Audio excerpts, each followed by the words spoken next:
Run to the end zone, 50-50 ball! Touchdown, Huskers! Nebraska wins its 5th national championship. Giving you an inside look at everything going on in Husker Nation. This is the KLIN Husker Hour. Kicks and deals the 2-2 pitch. Swing and a miss. Strike 3. Jackson Brockett has the first 9-inning no-hitter for the Nebraska Cornhuskers since 1954, and he did it on his 12th strikeout. Sunset, got it! Thunderdog, and then one! Exclamation point! Pump the brakes! Now your hosts, KLIN contributor Cole Stukenholtz and sports director Nate Rohr. Welcome to another edition of the KLIN Husker Hour, post-Christmas edition. Hope everybody's having a safe and happy holiday season. I'm Cole Stukenholtz. We've got Nate Rohr over in the Fortress of Solitude. Yes. We've got Kenny Larrabee up, getting us up on the StreamYard. Check us out on the YouTube, Facebook, Twitter pages for KLIN. You can check us out on the Facebook Husker Hour as well. We've got a busy show. We've got Luke Mullin from the Journal-Star. He is going to chat with us about Vegas Bowl 2025. We are going to talk Husker hoops, another triple-double, and maybe the biggest regular season game in men's basketball history coming up on Friday next week. We've got Husker women taking on a ranked opponent in a big-time matchup coming up this week as well. But one thing is for sure, Nate, as the leader of this program, if I step down, I will not immediately go to a different program and leave you guys in the lurch here on KLIN, especially on the brink of the biggest game of the postseason, the SRS Distribution Las Vegas Bowl. It's not what I would do, but it is what Kyle Whittingham has done, which is thrown an interesting little wrinkle into the prevailing wisdom of how this game might go. These bowl games, as everybody knows, are all about motivation, who wants to be there, who's still playing, and how hard do these players want to play for whoever they may be playing for. And Utah had they have a plan in place. Their defensive coordinator was always going to be the next head coach. He's already been named the next head coach. He's been the coach in waiting. I'm sure he's ready for this moment, but it's coming a little bit earlier than he thought it would. And that gives Nebraska, I don't know, it's maybe a little bit of an edge. There's certainly going to be a little bit of the game day, who's calling what upheaval. Before this week, Scally probably wasn't planning on being the guy in charge of, oh crap, do I need to call a timeout here? Oh crap, it's 4th and goal from the 2. Are we going to go for it or kick the field goal? So there's more stuff to think about for Utah now, I think. And so I would still say advantage Utes in this game overall, but gives you something to think about when you are trying to forecast ahead. Hey, how good of a shot does Nebraska have in this game? I think a lot of it kind of hinges on whether Latif is healthy enough to run around a little bit more. I think a lot of it hinges on how much defensive line coach Matt Rule is going to get out of these guys on the front in the trenches against a very good Utah offensive line, who will be without their 2 tackles, by the way. But motivation is number 1, number 2, number 3, number 4, probably too in bowl games, and that equation may have changed a little bit for Utah here. Yeah, where the news had been almost unilaterally bad for Nebraska since the Iowa game in terms of their chances of winning this game. This is a little fly in the ointment. This is a little complication. And I think a lot of us in our forecasts for this game were baking into it the idea that they were not going to let Kyle Whittingham go out a loser. Yeah. They were not going to let Kyle Whittingham lose his last game as Utah's head coach. And now that's gone. And how big a selling point to those players was that as they were getting ready for this game. And it is a weird addition to the concoction of the setup of this game that, as they were getting ready for this game with a full belief that Whittingham would be the one leading them out of the tunnel. And that to not have that is it changes where they are and breaks sort of their path to getting ready for this game. That doesn't mean they're going to drastically change who they are, what they do, or how they do it. But, that extra oomph, that extra focus that you thought you might have because of the Kyle Whittingham storyline is gone. And in fact, now the Whittingham component is a distraction. So I don't know that it'll make a huge difference. You brought up sort of the game day decisions that a head coach has to make. Timeout usage, go for it on 4th down, field goal versus going for it. That sort of thing, it may not be as sharp. So these are things that help Nebraska a little bit. I mean, in the end, Nebraska's still at a big-time disadvantage. I'd still make Utah a pretty comfortable favorite. But if you, as a Nebraska football player, were looking for something, to give you a little belief, this is the little something, I think. And hopefully it hurts Utah more than I think it will. I mean, I'm sure there were plans in place, for Scully. Obviously, Scully was the coach in waiting. I wonder how much of this transition was already happening as the year went on. But in the end, Whittingham, the buck still stopped with him. So, now Scully's got to do it, and he's got to coach this team. And you talk about motivation too. Obviously Nebraska comes in sputtering, having gotten blown out in their last 2 games. But what's Utah's motivation here? I mean, they're a team that was just outside of the playoff picture. They're a team that probably feels like, because they're from the Big 12, they should have gotten more respect than they got. How happy are they? How excited are they to be in the Las Vegas Bowl? So, like I said, they're all little cracks. I still would expect Utah to win this game, but if you're looking for a glimmer, if you're looking for a gleam, here's a gleam. Now let's see what Nebraska can do with it. Yeah, and with the way that Utah plays, we already kind of documented through the last couple weeks the matchup. Utah runs the crap out of the ball. They're second nationally in rushing yards per game, 270 yards per game. Now, they have a couple of key opt-outs on that offensive line, both tackle play in this game on Wednesday. So, Nebraska has opt-outs to their key. Obviously, Emmett Johnson is huge. And Tom McCullough now will not play in the bowl game, going to rehab and get as healthy as he can for the combine process. But Utah, I mean, 2 of your 5 offensive linemen from a really good run game. Now, they've probably got good depth behind them. They've run the same scheme with the same head coach and the same offensive system for a while. So you would think that they've got guys who are going to be able to play fairly well and step into those roles. But it does boost you a little bit to know that you're not going to have all 5 of those same offensive linemen. Look, last year, Nebraska played Boston College without their best pass rusher. No doubt that helped, as Raiola did have a little bit more time than he would have had Ezraku, who plays for the Cowboys now, was not playing for Boston College that day. Otherwise, you mentioned the Big 12. Their only losses this season are to BYU, who just missed out on the playoff, and Texas Tech, who is in the playoff and has a huge game coming up this week with Oregon. And so they have done well against a good schedule, and really only came short against 2 really, really good teams.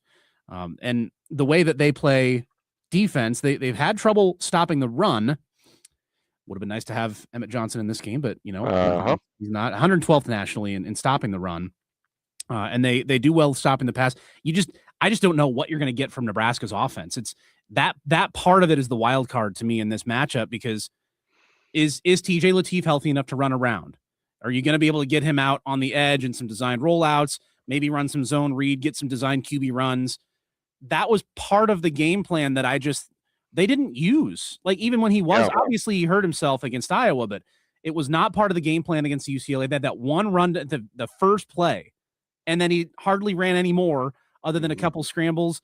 and the Penn State when he scored the touchdown on a scramble, but they didn't design stuff for him in the run game in that game either.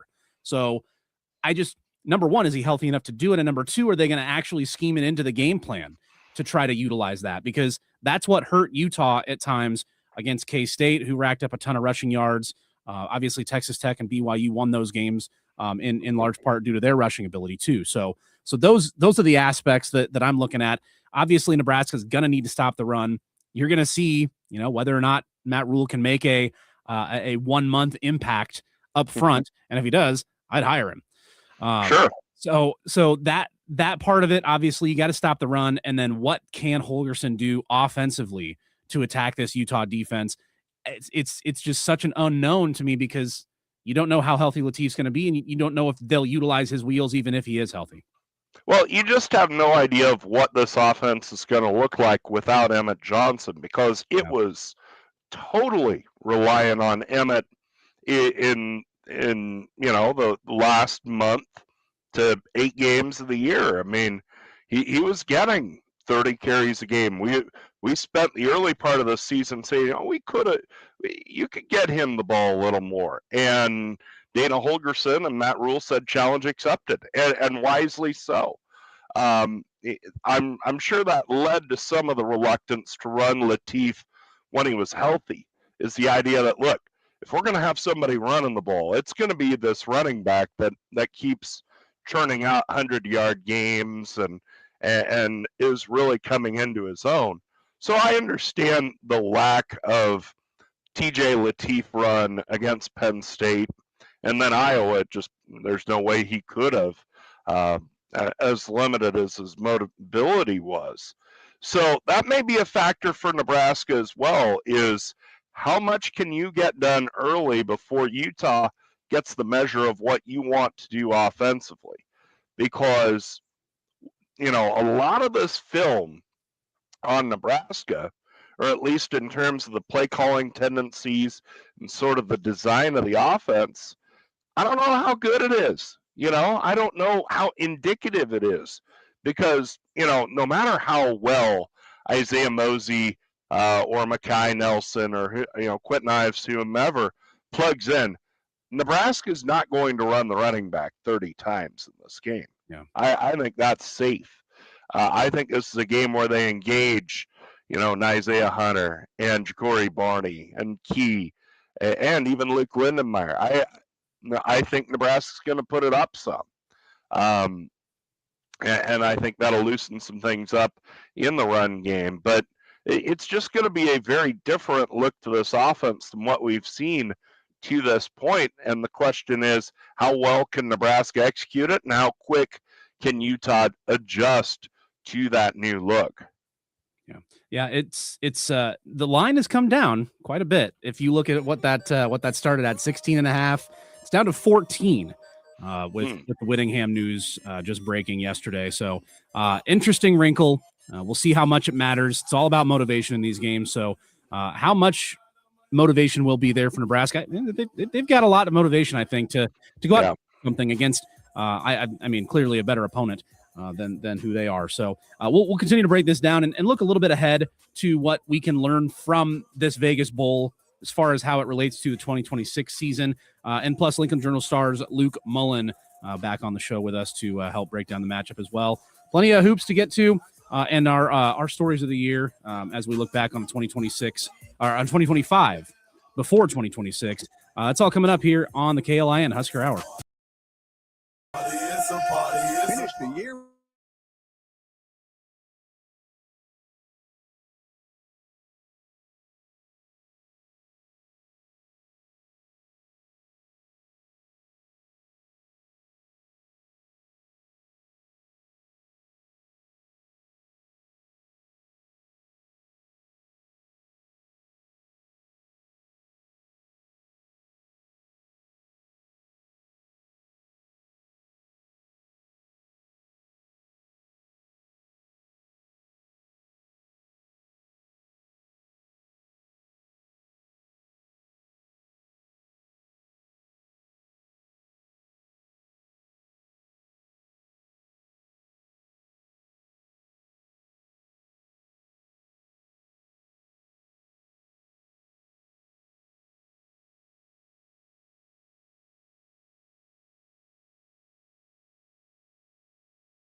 Everything Huskers. This is the KLIN Husker Hour on 1499.3 KLIN.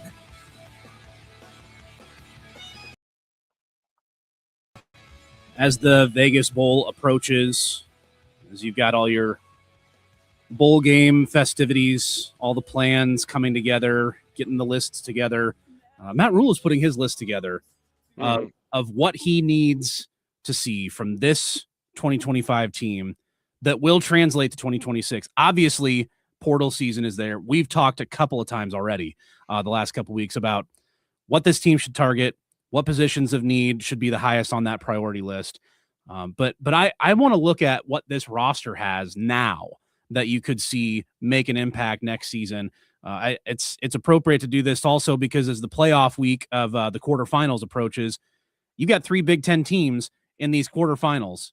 And none of those 3 were on this year's schedule, and all 3 of them are on next year's schedule. So that's a big factor here. I think obviously you start with the quarterback, TJ Lateef. He is going to be in the mix, assuming he stays, which we have no reason to believe he won't. And whoever they may bring in to compete for that job with him, Lateef has the leg up. He has the experience with Holgorsen, with Rule in the system.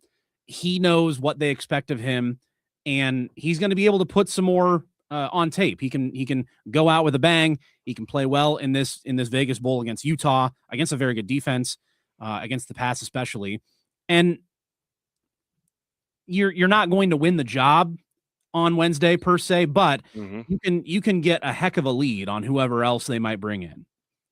You can certainly make your case stronger. And especially with how the quarterback transfer market works, you know, you wonder what TJ Lateef would have to do if there is a path for him to say, I am the starter. Because you almost have to declare that as a coaching staff. I mean, yes, you would love to bring in a really good, really talented guy and have him and TJ compete for the job and battle all the way through the spring and fall camp. But the reality is probably the starting quarterback is going to be declared by the end of portal season. Either you're bringing in that guy who's going to be good enough to beat out TJ Lateef, or you're bringing in a guy solely to be a backup. So you wonder if this game, you wonder how close to the line TJ Lateef is of declaring himself to be the guy for Nebraska, or this coaching staff saying, you know, we've got some money freed up with Dylan leaving, so let's use it on a quarterback. So it'll be interesting to see what TJ's able to put out there this game, especially where, unlike the first 3 starts, he's going to be the primary engine of the offense. I mean, there's no Emmett Johnson to save him. You know, he's going to get something from Isaiah Mosey. He's going to get something from Mekhi Nelson. But it would be a real shock if Isaiah Mosey broke off a 100-yard game. You know, it'd be a shock if Mekhi Nelson went for 100. So what Nebraska does offensively is going to be pretty well determined by what TJ Lateef does in this game. And so this is his best chance to make his case that he should be the starting quarterback next year, that he should be getting the lion's share of the NIL, and that the rest of the NIL, because he's not going to get $3 million, the rest of that money should go to pieces to support him. Yeah, and we've talked about how important the trenches are to that end, and so let's go there. As far as offensive line, Nebraska's got their guys. As far as the coaches, Jeep Wade, and then Lonnie Tinsley or Tersley, or I forgot his name already. Teasley, that's it.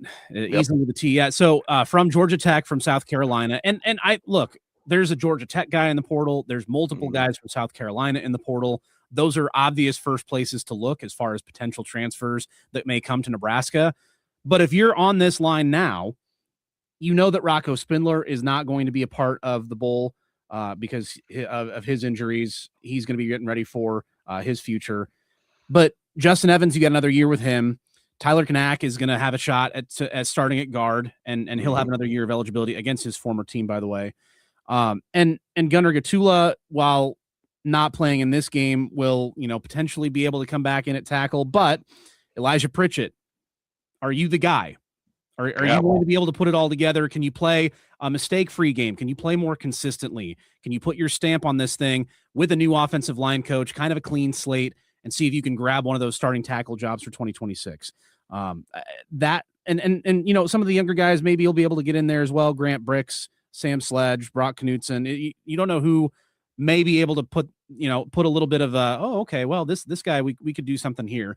I think there's probably a couple spots up for grabs that may go to transfers, similar to this last season where Pritchett and Spindler both came in and started the majority, if not most of the season. So otherwise, there are some guys here who have a shot to, put a little bit of a, maybe you have something here as far as what they can do against Utah. Yeah, and that'll also happen in bowl practice because, as you mentioned, I mean, it's not like Nebraska has a bunch of holes on the offensive line right now. It's not the running back situation where you're just starting with a clean slate. But, what does Canuck do against Utah in place of Rocco Spindler? And, what do you get at offensive tackle? Especially if Elijah Pritchett wants to assert himself as next year's left tackle, because by some reports he's getting a fairly substantial NIL commitment. And, those decisions are being made right now too, as to how much are we getting from this player and how much are we going to pay him moving forward? And is he worth the continued NIL commitment moving forward? So I'm sure the evaluation has been hot and heavy there. I think you're right in saying there are probably going to be 2 transfers that start on this offensive line next year, one to fill for Spindler. And then, you could say one wild card, but it wouldn't surprise me. I mean, an offensive tackle, either a replacement for Pritchett or your other starting offensive tackle, especially, Gunnar Gatula is still really young. It wouldn't hurt him to redshirt a year and get bigger and stronger, and be a guy down the road. But, it'd be a step down for him as a guy who's already played quite a bit. But you feel like you should be able to get more from the offensive tackle spots than what you got this year. And so I feel like one interior, one exterior in the transfer portal. Yeah. As far as the skill guys on offense, assuming everybody who is still here comes back, you've got Ja'Cory Barney and Isaiah Hunter, who should be big parts of that pass game. Yeah. On tight end, Carter Nelson, maybe you see something from him in this game. Can he kind of figure it out and be more consistent and be able to be in on more different plays, whether it's blocking or receiving? They've got other guys at tight end, but I don't know that you feel super great about that position with Harburg and Lindenmeyer both exiting the program. And then young guys at those skill positions. We talked a little bit about, Mosey, Nelson, Ives, what can they do at running back, but also Cortez Mills, Jeremiah Jones. You saw some flashes from Quinn Clark this year, Keelan Smith. Do you get anything more from pass catchers in this game that can maybe open some eyes? Absolutely. And a guy like Clark, what was this offense lacking in a big way?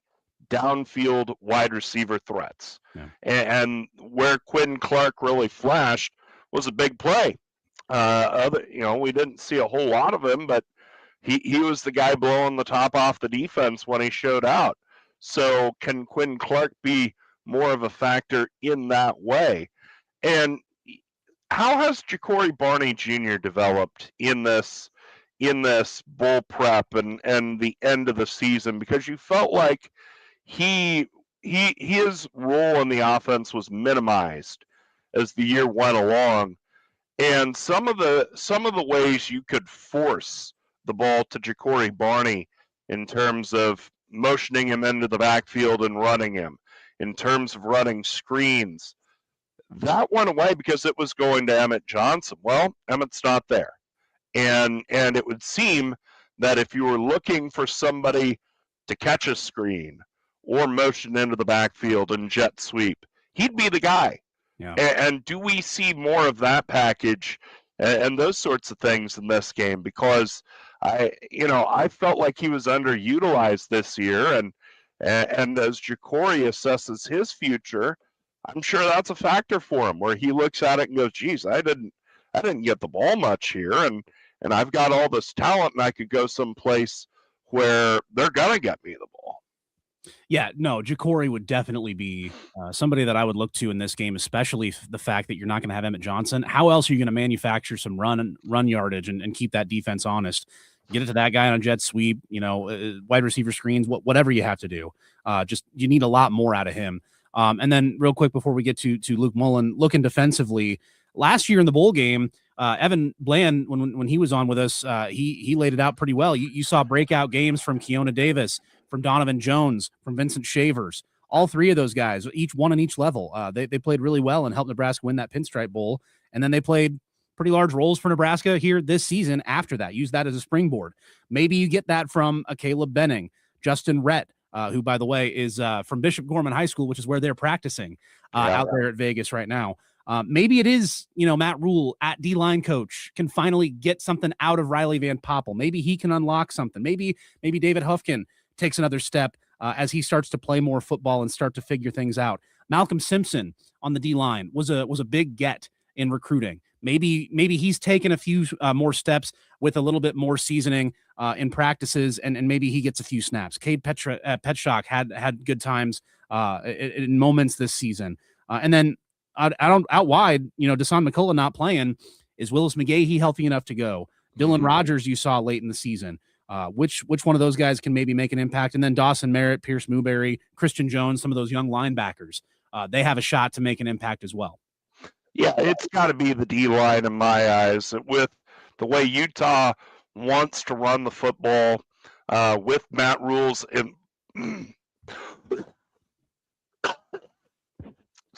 with Matt Rule's involvement in the D-line, those guys have to step up if Nebraska's going to hang on in this game. Yeah, no doubt. So there are a lot of guys there. I mean, Riley Van Poppel, like you mentioned, Cam Lenhart, Petschok started to come on this year, and they always talk about bull practice as a freshman. Hopefully that's developed him some. I still think he needs to put on some weight. And also just in general in the defense, you've had Phil Snow run the defense, but how much is Nebraska transitioning away from what they did last year defensively toward what they're going to do in 26? That'll be interesting for me. Yeah, we didn't talk schematically really, but that is another aspect of this game that gives you a little bit of, hey, can Nebraska kind of jump out and shock Utah a little bit, playing differently, scheme wise defensively, and see if Utah can, how long it might take them to adjust, right? Because Snow may do some things differently than what John Butler was doing. That's definitely a factor. All right, when we come back, we'll keep the bowl conversation going with Luke Mullin, and then we will get to hoops. Big week for both the women and the men coming up. We will get to that later on here on the KLIN Husker Hour. Are you ready for a new opportunity? Check out Sandhills Global. Join a dynamic team where your skills are valued and your career can soar. 4.5-day work week, competitive pay, excellent benefits, and a positive work environment. From IT and marketing to sales and finance, we're looking for talented individuals like you. Apply today at sandhills.jobs and take the first step towards an exciting future. That's sandhills.jobs. Don't wait. Apply now. Tune in to Retirement Compass Radio Show with Stonebridge. Times change, your life changes, your risk tolerance changes. And so that's really where working with a professional comes into play, is to say, how do I pull this together and make it work as part of a plan? How do I make it so I can sit back, relax, and enjoy the music? Saturdays at 8 a.m. on KLIN. I'm Ed Evans, CEO of Consumer Cellular. No, we're not one of the big guys. Truth is, we don't want to be. If you're over 50, Big Wireless probably has you paying for more data than you might need. You could be throwing away thousands over a lifetime. Our entry-level data plans start at just $20 a month. And for a limited time, switch and get your second month free. Call 1-888-FREEDOM, visit consumercellular.com or a store near you and get your second month free today. Plans include $5 credit for auto pay and e-billing. See site for additional details. When it comes to a gun suicide attempt, all it takes is a moment. Heather and I had an argument just like any other couple. I was lost. I had snapped. I had a gun and I was going to take my own life. Heather helped me realize that there was still a life to live for the better of myself, my family. My weapon is now safely put away. A moment of crisis can happen to anyone. Store your guns, locked, unloaded, and away from ammo. Hear more safe stories at endfamilyfire.org. Brought to you by Brady and the Ad Council. Giving you a complete review of the Huskers news this week. This is the KLIN Husker Hour on Lincoln's Husker Radio, 1400 KLIN. Rolling along here on your Saturday morning, just ahead of bowl week. Remember, it was not too long ago. Nebraska had some trouble getting to this stage. They got there last year. They got there again this year. It is the Las Vegas Bowl against Utah. And here to join us to help break this thing down and chat a little bit with us about how they've been getting ready for the Utes. It's Luke Mullin from the Lincoln Journal-Star back here on Husker Hour. Luke, happy holidays. How are you? Doing well. Hey, thanks for having me back. I appreciate it. Yeah, always good to bring you back. We've been talking a little bit about what we could potentially see from guys on the 2025 squad that will inform what 2026 could look like. Do you have any guys kind of earmarked for watching on Wednesday as far as guys who could make an impact a la Donovan Jones last season in the Pinstripe Bowl, who could set themselves up for bigger roles next year? Yeah, I'm really interested. You know, what happens on the defensive side of the ball, you know, not just, you know, as we look big picture, you know, 4 down linemen, you know, do they line up with that a little bit more, the Rob Orich way that, you know, that they're going to want next year. But I look at that Jack linebacker spot because, you know, they're not going to shake up everything schematically for this game. They're going to be pretty similar in that regard. So no Deshaun McCullough, you're looking at Dylan Rogers there, and Willis McGahee, a guy who hasn't played in a couple months. He was redshirting, still been practicing, of course. And if he wants to be one of those edge rushers, you know, I think McGahee could be a really good edge rusher in the system that they're going to have moving forward. So I'll be really interested if he gets some snaps, or Dylan Rogers, if he can really stake his claim as a guy who can maintain that edge rusher Jack role here with McCullough going to miss this game. Luke, you're talking the offensive or the defensive side of the ball. How about the offensive side of the ball? I mean, yeah, you bring back the coordinator, but, you know, TJ Lateef started only 3 games this year. You lose Emmett Johnson, who's really the primary offensive weapon the month that Lateef was the starter.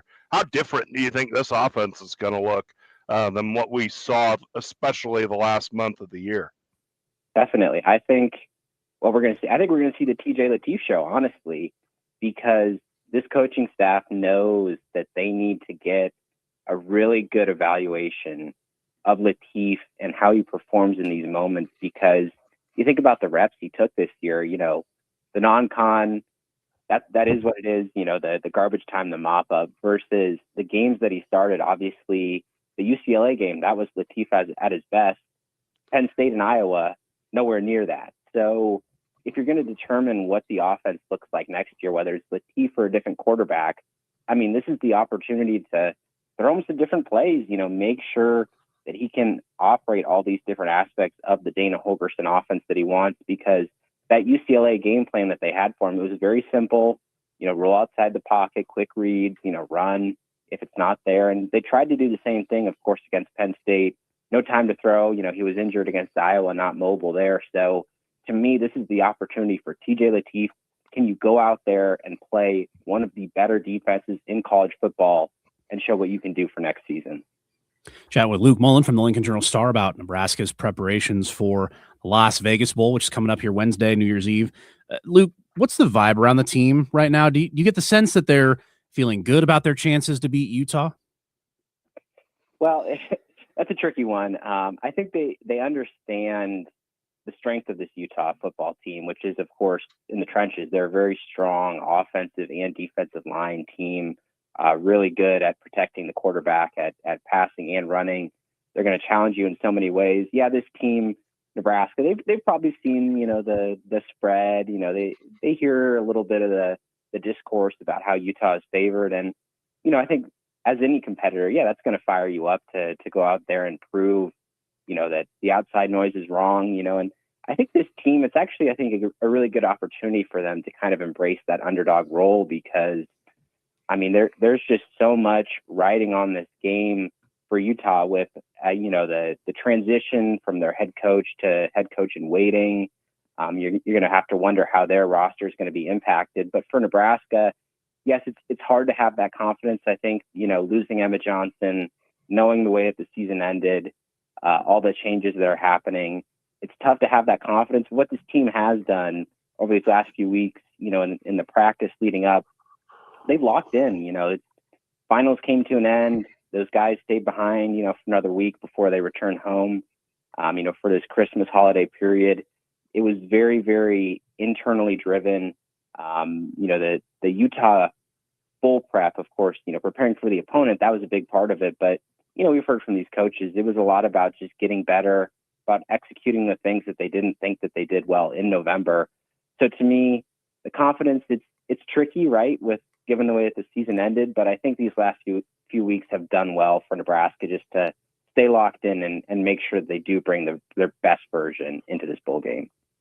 Luke, I want to go back to the offense and specifically the quarterback. I mean, TJ Lateef was injured in that Iowa game, so it would be tough to use that as an evaluation of what he's able to do. He was 1-2 as a starter. He starts this game where his team's a considerable underdog. How big do you think this game is in terms of evaluating TJ Lateef and also determining what Nebraska may or may not do in the quarterback portal market as to whether they target a starter or a backup?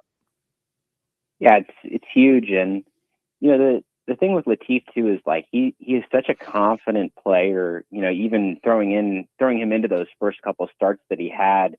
So like having these last few weeks of preparation, I think has been just huge in terms of making sure that you do have that ability to evaluate him as, not just the starter who was thrown into the fire there, but as a guy who remains in that starting role, right? Like how consistent does that preparation stay from week to week, not just even in there was the game weeks during the season, but these non-game weeks during December as well. And yeah, to your point about, the bigger evaluation of the offense, I mean, it really is interesting because I think, Dana Holgorsen, he wants a mobile quarterback, right? Like he knows how dangerous that is for opposing defenses, the numbers game, what you can do with drawing guys in, misdirections, all sorts of interesting things you can do with the mobile quarterback. So to me, it's not just Lateef, right? It's kind of the archetype of the quarterback that he'll be evaluating. And yes, Matt Rule has spoken about, yeah, you got to go get the best quarterback possible in the portal. And I certainly don't think that changes. If it's a pocket passer, they can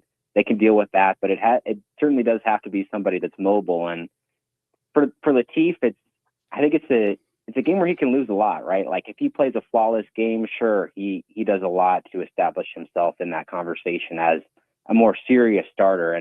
But if he plays a very poor game, I think that's far more telling about where Nebraska will go next season, just because you do have to have that level of confidence in the quarterback spot.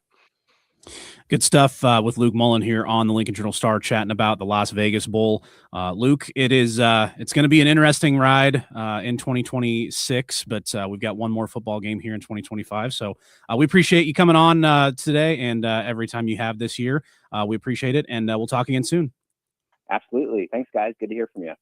All right, there goes Luke Mullin, Journal-Star. Yeah, he says it's going to be the TJ Lateef show, Nate, and I couldn't agree more. I think if he's healthy enough to move, especially, then you're going to see maybe the game plan that I was forecasting for the UCLA game when you said under 10 carries, and I said like 15 probably. I was way off on that. You had it all the way. Well, part of that too is you can be a little more aggressive with quarterback run in this game because you don't have to play another game for 9 months. So, if he were to be injured in this game. He's got a lot of time to recover, whereas, if you're running him 15 times in a Big Ten game, well, you got to turn around and play next week. As the poet Dan Fouts once said, last game of the season, can't hold anything back. So you just as well let it rip, and you also need to have a reliable way to move the ball down the field. And, at this point, the jury's still out if that's TJ Lateef dropping back. And at this point, I think the jury's still out if it's, an Isaiah Mosey or Mekhi Nelson moving the ball. So to make this a game that you can win, you've got to limit possessions and you've got to possess the ball. Well, quarterback run's a pretty easy way to do that. Last game of the year. Can't hold anything back. That's right. All right, we're not going to hold anything back when it comes to hoops. When we come back, it is the big week. The women take on USC. The men will play New Hampshire. And then Michigan State. We'll chat about hoops when we come back here on the KLIN Husker Hour. Just like when you go to the doctor, sometimes surgery is necessary. Todd Spidell, former body shop owner, terrible driver. The same is true if your vehicle has hail damage or dent. But sometimes it doesn't. I know what you mean. Like sometimes a chiropractor is a better choice than back surgery. Right. And since yours truly is a chiropractor. I see what you did there. Sometimes at Eustace Body Shop, we could save people a lot of money by using paintless dent repair instead of conventional repairs. So what's with the slingshot? I'm shooting ice cubes up in the air to simulate hail dents on one of the Eustace loaner cars to show how paintless dent repair works. I'm trying to get one on the hood. Well, it is getting to hail season, but what if you miss the hood and hit the windshield? Did I mention that Eustace Body Shop can replace glass too? Accidents happen, even to good drivers. If it happens to you, call Eustace Body Shop. Your best decision after a collision. The most recommended Eustace Body Shop. That's who we are. Outside is where winter adventure unfolds. On frozen lakes, icy landscapes, and snow-covered slopes. Feeling the cold air rush by as you race downhill. The freedom of gliding with ease and the warmth of being together. From epic sled rides to the fun of ice fishing, it's all right here beneath Nebraska skies. Start your winter adventure at yournebraskaparks.com. Sponsored by Nebraska Game and Parks, aired with the Nebraska Broadcasters Association and this station. Texting privacy policy and terms and conditions posted at radiodirect.com/privacy. Texting enrolls for recurring automated text marketing messages. Message and data rates may apply. Reply stop to opt out. Text help for help. Consult a doctor prior to use. Wow, you look amazing. What have you been doing? You've heard of Ozempic, Wegovy, and the other GLP-1 medications that are all over the news, right? Well, I found this great company called Zelfie. And if you qualify, you can get medications like Ozempic and Wegovy and other GLP-1s at 80 to 90% savings without insurance. All 100% online. Wait, I can get GLP-1 medications for 80 to 90% less and do it all online? No long wait at the doctor's office or pharmacy? Yes, Zelfie can provide semaglutide and tirzepatide, the active ingredients in Ozempic and other expensive GLP-1s, for 80 to 90% less and shipped direct to your door. Amazing. How do I get started? Just send them a text. Text KLIN to 797979 to get started today with Zelfie. Get the same active ingredients in Wegovy or Ozempic for 80 to 90% less, 100% online. Don't wait. Text KLIN to 797979 right now for your exclusive offer. Text KLIN to 797979. That's KLIN to 797979. These statements and products have not been evaluated or approved by the FDA for weight loss. Husker football, basketball, baseball, and beyond. This is the KLIN 1593 KLIN. Coming up this week, you've got Monday, women's basketball against USC. Tuesday, it's Nebraska men against New Hampshire. Wednesday, it's New Year's Eve, and it's the bowl game, Utah in the Las Vegas Bowl. And then Friday, Michigan State visiting PBA against the Husker men. What a week of hoops and football. And starting with women, look, USC doesn't have Juju Watkins, Nate, but they're still very good. They still have a lot of talent on that team. But Nebraska's got a lot of talent too. I mean, Amy Williams, higher ranked than she's been in her entire tenure at Nebraska. They're ranked 20th now. USC's right ahead of them at 19. So there's a ranked versus ranked matchup. And look, Nebraska just has so much versatility. They have a lot of depth, and they kind of wear you out over the course of the entire game, to the point where, Nate, you've seen it firsthand. They're really strong late. They have the fourth quarter against Penn State. They have the second half against Virginia. They can put up a lot of points at any point in the game, but I feel like their depth and their talent across the board will really be a strength as the game wears on. Yeah, the defensive pressure they put on you, starting with Haley Weaver, then continuing with Kennedy Williams, really grinds these teams down and makes it tough. And Nebraska's been very opportunistic in terms of converting turnovers into points. So that's the key for Nebraska, is to continue to keep defensive pressure up, to continue to force turnovers, and then create easy and open shots for them on the offensive side of the floor. But they just keep coming at you. You mentioned it, the depth they have. Amaya Hargrove has been arguably their second best player, and she's coming off the bench. She's been really good in sort of that shock troop role of just coming out and firing up quickly and really changing the game offensively. So right now, just a really balanced roster. And you feel like this USC game is going to be a great barometer as to where this team is and where they're going. As you said, they're as high ranked as they've been in Amy Williams' tenure, and they're even higher in the net rankings, the new RPI. And so they've played a schedule that I think sneaks up on you a little bit, because unlike the men, there's not a ranked opponent on there. There's not quite the heft, but they still have quite a few impressive wins. The Virginia win that you mentioned, they beat Penn State on the road. And so this is kind of a prove-it game for them, I think, because I don't know if people are entirely bought into them yet. I mean, the disparity in the national rankings compared to the net rankings would suggest that maybe, the college basketball populace still doesn't think they meet the eye test. Right or wrong, that's where they are. But if they go out and they beat USC right out of Christmas, that narrative will change pretty quickly. Yeah, Nebraska women still top 10 nationally in points per game, field goal percentage, assists per game, and assist to turnover ratio. Their offense is really, really good, and you talked about the defensive pressure they do as well. They've put it all together, and this will be their biggest test to date. I think is pretty clear. Also, a large test, not New Hampshire, but Michigan State for the Husker men. No, they trailed against North Dakota at halftime last week. Did the Husker men, but then Bear K decided to drop a triple-double, previous career high of 4 assists, and he goes out and gets 10, and then the three-pointer with less than 2 minutes to go to clinch it. Nebraska taking on Michigan State on Friday after they see New Hampshire on Tuesday. And this Michigan State matchup, look, we talked about the women's statistics. Husker men, they're top 35 in both offensive and defensive efficiency, which is one of the calling cards of when you get down to March, when you're trying to forecast what teams can win a national championship, you look at teams that are good both offensively and defensively in those metrics on KenPom. And Nebraska's in that. They're in that tier right now. Believe it or not, Nebraska basketball is in that tier. Now, their Illinois game, obviously, that's the big one. They got that on the road. Oklahoma, K-State, Creighton, how good are they? We'll find out. They're the best wins they have at this point. Michigan State is one of those, regardless of how good or bad they end up being this season, they're one of those name brand blue blood teams. Yeah. If you get Michigan State, who is in the top 10, and you get them in your building, regardless of where it is, really, but if you can get Michigan State, if you can win that game, we're talking about Nebraska being forecasted as a Final Four team. I'm not joking. That's already out there. Yahoo Sports actually wrote something up about Nebraska Final Four, and they quoted Sam Hoiberg.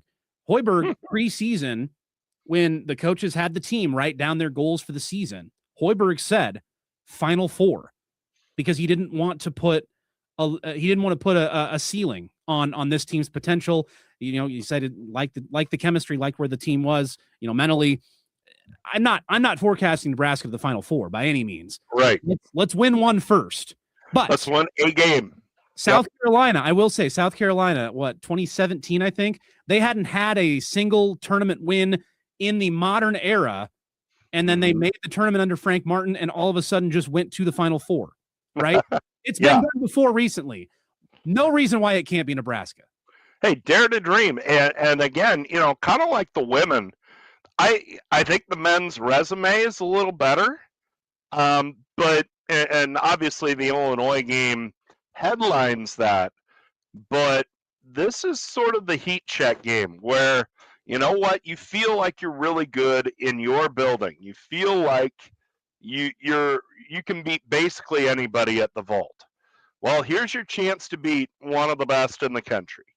And if you're able to put together a game, you can really announce yourself as somebody in the mix in college basketball. I mean, it matters that it's Michigan State as opposed to a roughly similarly talented Minnesota or even Iowa. Like, it's Michigan State. It's Tom Izzo. It's national TV, though the true artists are on radio, especially Pavelka these days. This is actually a Peacock game. Oh, well, hey, there you go. I mean, yeah. So it's a chance for you to say, hey, we're a real player this year. And it's a game that the casual observer will take note of on the ticker if you go out and win it. And so, it's a great opportunity for Nebraska men's basketball. I mean, PBA is going to be rocking in a way that it has maybe only once or twice in its history. I mean, the no-sit Sunday game year one, is the standard. But this will be close. And in terms of what it means for this program and where this season could lead, I would argue it's bigger.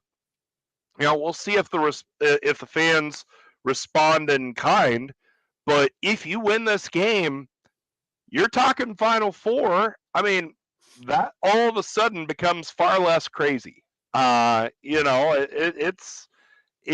You can start to dream bigger dreams than, oh, geez, let's get this giant albatross off our back that has blighted the athletic department in not winning an NCAA tournament. You can talk about making a run, which, feels inconceivable. I mean, we've never lived that here. So if you win this Michigan State game, it validates everything you've done, and it gives you permission to dream huge for the rest of the year. Yeah, that'll be fun if they can pull that off. It's Friday at 8:00. As I mentioned, it's on Peacock, so tune in right here to KLIN pregame coverage. It's starting at 7. That is Friday after the New Hampshire matchup on Tuesday. One more tune-up for the men before the big one. All right, when we come back, the biggest stories of the 2025 year in Husker athletics as we get ready for 2026. It's all coming up here on the KLIN Husker Hour. You're listening to the KLIN Husker Hour. Executive Travel Talk is next on 1490. I'm back to doing what I love and more, thanks to the Good Feet store.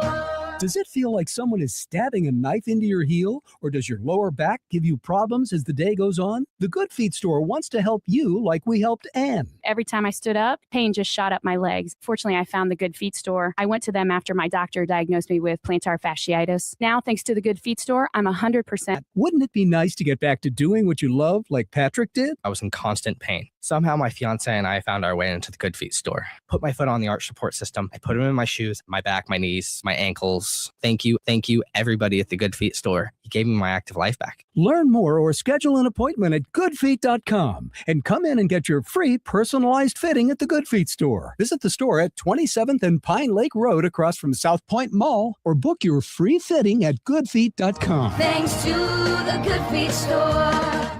At Audion Hearing, our mission is simple: to make better hearing affordable for everyone. We're proud to offer high-quality, rechargeable hearing aids starting at just $98. Clear, comfortable, and ready to use right out of the box. And here's a study worth hearing. Research shows that wearing hearing aids can reduce your risk of dementia by up to 61%. Join over 1 million happy customers and hear the difference today by going to audionhearing.com. That's AUDIEN hearing.com. You ever wonder why Verizon charges twice as much as Pure Talk for the same basic service? Think it might have something to do with the fact that Verizon spends $12 billion a year on advertising and promotion. That's billion with a B. Yeah, Pure Talk doesn't spend that kind of money on commercials. That's why they can offer unlimited talk, text, and plenty of data on a blazing fast 5G network for just $25 a month. Save an additional 50% off your first month when you dial pound 250 and say the words Micro. That's pound 250, Micro. Talking with current and former Huskers and those that cover the Big Red. This is the KLIN Husker Hour on Lincoln's Husker Radio, 1400 KLIN. Biggest stories of 2025 for Husker men's and women's basketball, softball, baseball, football, volleyball. You go back to the start of the year, Nate, it was the crown, right? It was Nebraska men missing the Big Ten tournament, going to this new upstart tournament, and then going on a run in Vegas. And now the football team has a chance to do the same thing. And kind of jump-starting this thing in 2026. They still have the best the longest win streak in men's basketball. And then you go to the spring, you've got Jordy Ball taking Nebraska softball to the brink of the Women's College World Series. You got the men down to their last out in Omaha and the Big Ten tournament, and they come all the way back and win the thing. And then you come to the fall, you got Danny Busboom Kelly. Actually, the first thing of the year, we probably should mention John Cook's retirement. And then DBK coming over from Louisville, the undefeated regular season, heartbreak in the NCAA tournament. And then in football, the Arrowhead win, Dylan Raiola, the comebacks, and then the injury, and now the transfer. The second straight bowl game, though. Lots to talk about from 2025. Yeah, and I think the first story was probably the biggest, the John Cook retirement and the transition to Danny Busboom Kelly, because you're talking about the greatest coach in Husker athletics history retiring. Most successful, champion, built up his program, left a great program for Danny Busboom Kelly, and the team went on a great run. But the fact that transition was so well handled, so thought out, I think that will continue to pay dividends for Nebraska now and in the future. There was no rancor, there was no haggling, there was no maybe we should go with this assistant or this person, or we should go outside the family. It was just handled, and it went well. And we're all disappointed that the Huskers didn't make it to the Final Four, but the season went really well. And by the way, the team handled it well. I mean, you might have worried that John Cook leaving would have led to transfers out of the program, and instead none happened. So the way that transition was handled, I think, is the big story of the year. And then, you plant the seeds for some of 26 with the basketball run and the softball run. Yeah, it was a great year. We appreciate all the listening and all the subscribing that you've done. We will talk to you all next year. Go Big Red. It's the season of joy and a time to reflect on all of our blessings. Season's greetings from your friends at Goodwill. We want to take this opportunity to say thank you